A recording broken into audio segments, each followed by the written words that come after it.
What's up guys, it's Super here, and I'm bringing you another Mortal Kombat video. And of course, yesterday was the 25 years of Mortal Kombat, sort of like celebration where NetherRealm uploaded a, sort of montage of the 25-year history of Mortal Kombat, showing different fatalities, just combat, just different characters, of course, different games. There's been so many Mortal Kombat games, and in New York Comic Con, there was a panel where, the original creators of Mortal Kombat got together, and had a panel there. And no video or any of that is out on YouTube, or there's no information that they gave or anything like that.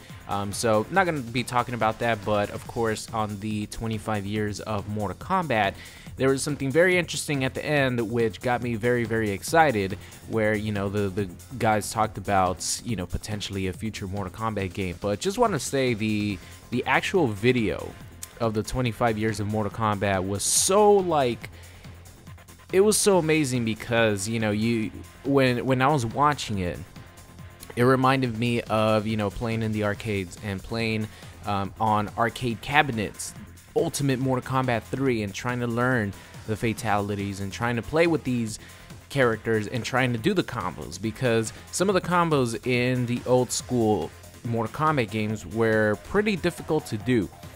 Because it involved a series of buttons, and the way some of the arcade cabinets had the button layout set up was very, very weird. So it took some time to actually understand and learn how to combo properly in UMK3, and then Mortal Kombat Trilogy for me was a little bit easier because I actually owned it on PS1. And once I got that on home console, I was like, yeah, man, this is amazing. I even learned how to do all the brutalities and stuff. The old school brutalities were very hard to do because you actually had to input 11 buttons. It was like an 11-12 button combination to get the brutality, and some characters had harder combos than others. So it was a lot of fun. It just brought back those kind of memories for Mortal Kombat, and just I didn't need to get reminded, but it sort of reminded me of how much I love the series. But I'll let you guys hear the little clip at the end talking about a potential future MK game. The continued support for 25 years has driven our team trying to exceed their expectations of what the next Mortal Kombat should be.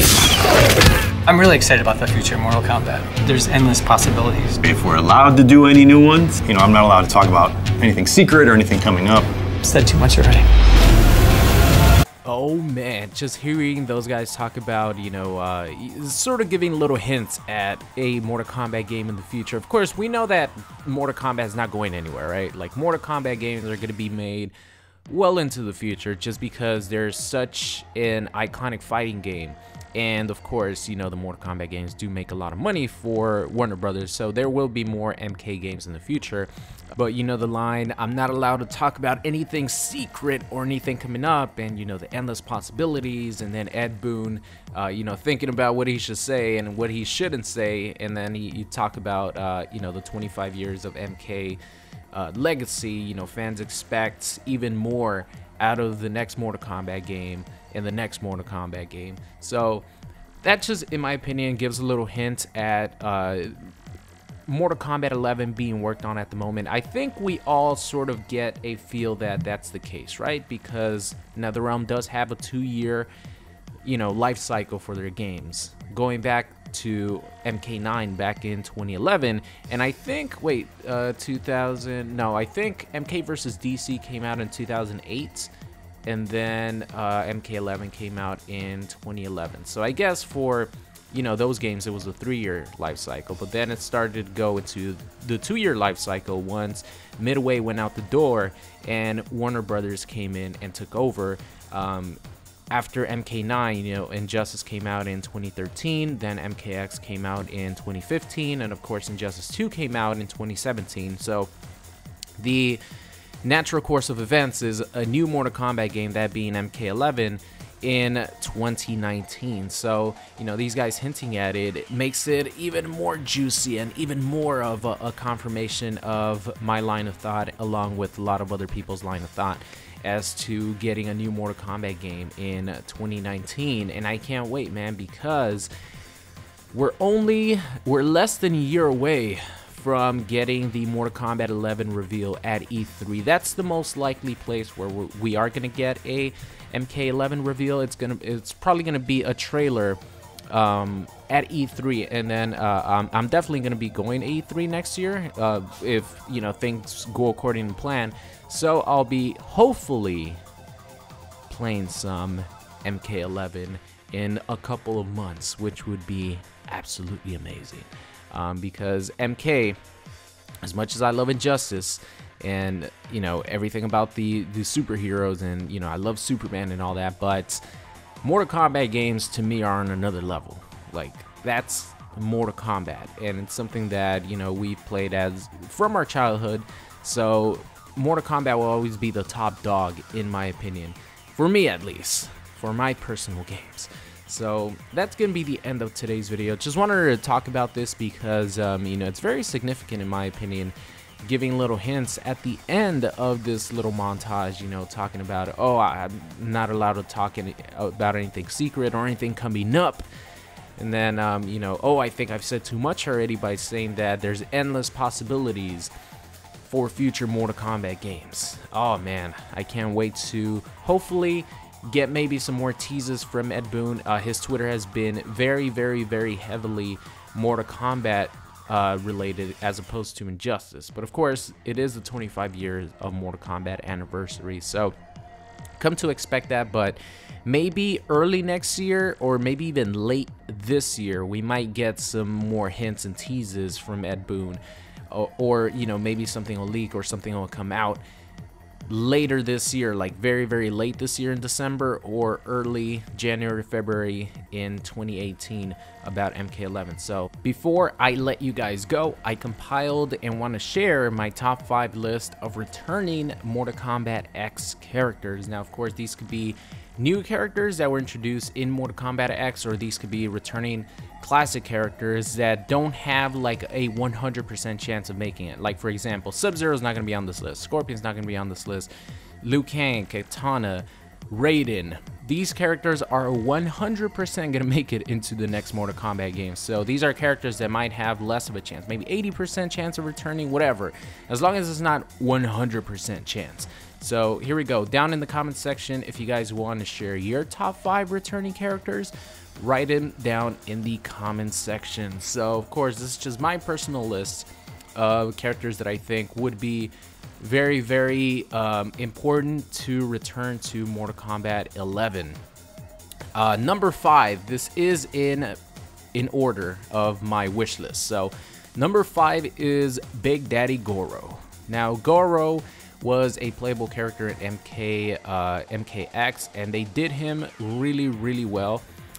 He wasn't like Garbo, but he wasn't a boss character, you know what I mean? Because Goro is meant to be a boss character. He was created as a boss character. So the fact that NetherRealm was able to balance him out to be really, really fun with hashtag punch walk all day, but not be like the worst character in the game, alongside you know, his playstyle, that, you know, all 3 playstyles were very, very fun and unique. I think Goro is an important character to bring back, even if they have him be a pre-order bonus again, which I don't think they'll make him, and that's why I'm like kind of worried that he might not make it as on the playable roster, because he was a pre-order bonus for Mortal Kombat X, and I really do not think that NetherRealm would make Goro a pre-order bonus again. So if he's not on the main roster, it's going to be really sad not to see Big Daddy Goro come back. But I think with how popular he is, I think he's going to come back on the main roster. I really want to see Goro return. So number 4 is Melina. And I have Melina here because of the fans. Like, the fans out there, I know Melina is probably the most popular female character ever in Mortal Kombat history, even more so than Kitana and Sonya. So I think having Melina in a Mortal Kombat game is very important. She's an iconic character, and I know she died in Mortal Kombat X story, but I think that, you know, having her in MK11, having her return to MK11 is going to be very, very important. So moving on to my number 3 spot, and I think these top 3 characters, I think you guys see, you guys will probably know who these top 3 characters are going to be.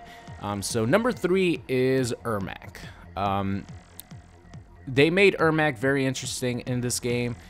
He had, of course, the 3 different variations. Spectral was definitely my favorite just because it was the most unique and interesting one with the ability to fly and hover.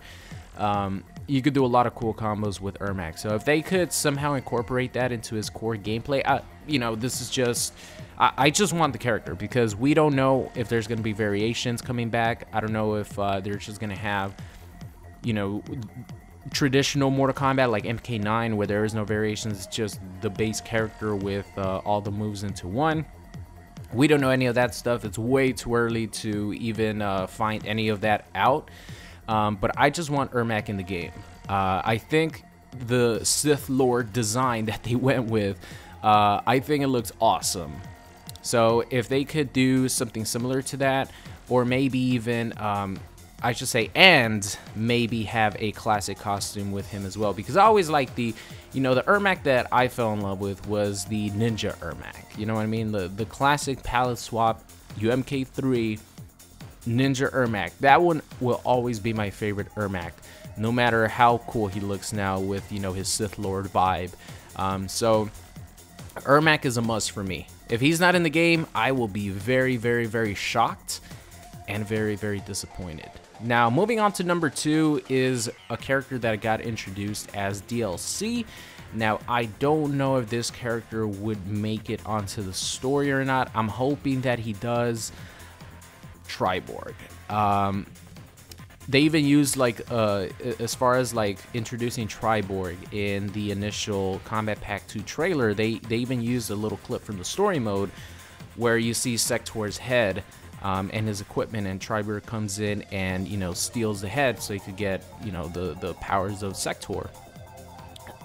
It would be a cool way to incorporate the, you know, all the robots, of course, into the one character the way they introduced him in MKX. Now, like I said, I don't know if that's going to happen. It was a way for them to... Triborg, in my opinion, was a way for them to give back to the fans, to be honest. It was a way for them to give back to the fans because we didn't have any cyborgs, any of the robots in MKX. So Triborg was like a way to give back to the fans, and they marvelously did that because of the variation system. You could play with 4 different robots, and it was beautiful, and it was probably the most genius thing that they could have done, honestly. Like, it still blows my mind that with one character they pretty much brought 4 characters in as DLC. It still blows my mind. So I don't know if Triborg would actually fit into MK11, but I would like to see at least one of the robots come back, if not multiple robots. Sector, Cyrax, if they come back, I'll be very happy. Smoke doesn't have to come back. Cyber Sub-Zero doesn't have to come back. If they, you know, if it's not in the cards, but I think having Sector and Cyrax in the game would be a huge, huge positive for the game. So moving on to my number 1 character, I'm not going to talk about him because you guys already know who it's going to be. But of course, my number 1 character that I want returning from MKX is Erron Black. I think we could all agree, even if you don't play Erron Black, even if you don't use Erron Black, I think we could all agree that Erron Black is the coolest character introduced in Mortal Kombat X, the coolest new character introduced in MKX. A freaking cowboy who is hundreds of years old that, you know, uses his guns as weapons. Not only that, but he is a dirty fighter, using sand to his advantage and using everything possible to his advantage. Voiced, of course, by Troy Baker himself. I think Erron Black is definitely the best new character introduced in the Mortal Kombat franchise, and if he's not back in the game, oh my god, I will like riot. I will go to Chicago and riot in front of the NetherRealm Studios offices with a sign, you know, saying we want Erron Black or something. Erron Black needs to be in this game is all I'm saying. So that's going to be it for me. Thank you guys so much for watching today's video, and I will see you guys next time. What's going on? It's Super here, and thank you for watching today's video. I hope you enjoyed it. If you did, make sure you guys subscribed if you are not already. Also, check out any of these videos linked at the top. Thank you for watching, and I will see you guys next time.